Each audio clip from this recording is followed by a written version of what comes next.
Joining me now is child and adolescent psychologist and Sky News contributor Clare Rowe. Clare, we saw the federal parliament pass legislation last week banning social media for children under 16 years old. What have parents been saying to you following that new law being passed? Yeah, thanks, Caroline. It's interesting because I'm already actually seeing the impact of this law already. So most parents I talk to are pretty happy about this. They're feeling empowered. They're feeling like they can say no. I mean, I've always said that was the answer anyway, right? This problem could have been solved tomorrow if parents banded together. We didn't actually need the government, but anyway, that wasn't happening. I'm already seeing, obviously, if you've got a kid who's 11, 12 years old, they're heading off to high school next year, parents are now saying, no, you can't have social media because, you know, it's going to be banned in 12 months' time anyway.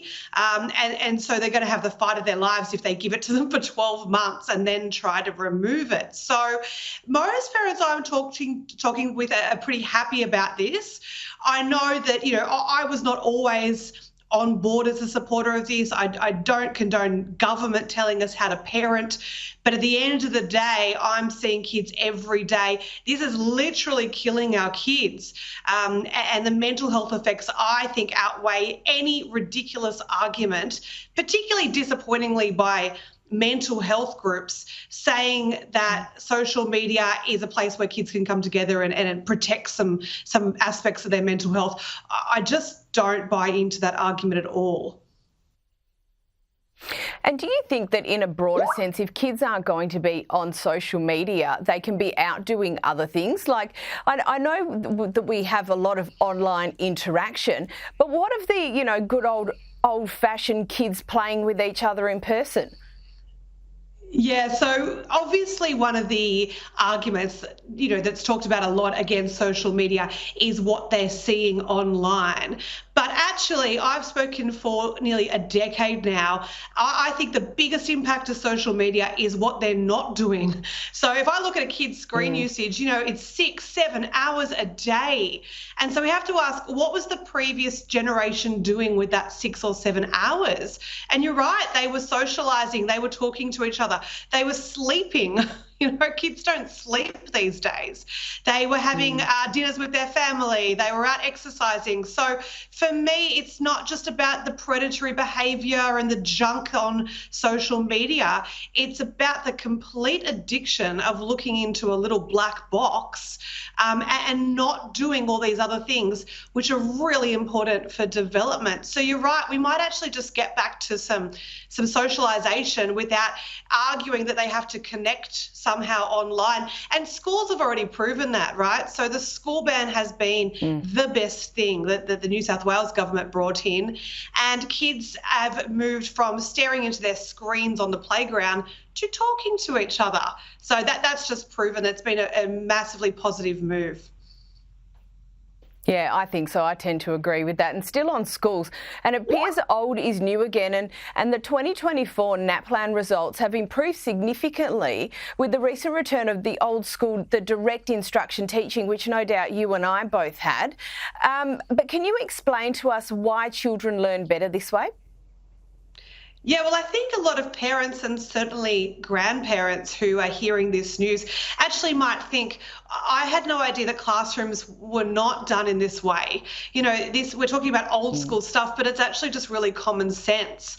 So these days, the last at least generation have had a massive educational experiment on them and a move away from the teacher teaching. And we've gone to this student-led teaching approach where it's collaborative and they have to discover the answers themselves in groups. And, you know, we need to go back to explicit teaching, rote learning. We know developmentally and cognitively, that's actually how the brain learns. It learns by breaking things down into chunks. It learns from modelling from an authority figure.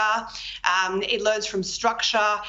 And so we've got a couple of schools now that have returned to this, and surprise, surprise, the NAPLAN results are, you know, outstanding and better than they've ever been. So this experimentation, and that's all I can call it, because what was working in kind of the early 90s changed by the mid 90s, and this is a case of, if it ain't broke, don't fix it. So we need to get back to that teacher-led explicit instruction, learning your times tables, regular testing, like your spelling test on a Friday. That's the type of teaching we need to get back to, because the evidence is really clear that that's what produces the academic results. And I can never understand why they stuff around with things which work. There's plenty of things in and around education that don't work. Why don't the bureaucrats focus on those problems rather than stuffing around with the things that do work and making it all worse? But there was also this week a really interesting report by the ABC which suggests that intervention as early as preschool can help reduce youth crime. Now, what kind of intervention are they speaking of, and why is it so helpful? Yeah, well, this was interesting, and this study looks at getting in there and closing the gap for some particularly, disadvantaged children. And we know that if we can get in and have a multi-pronged attack on things like their communication and verbal skills, this study also worked with parents at home on behavioural management and supporting families.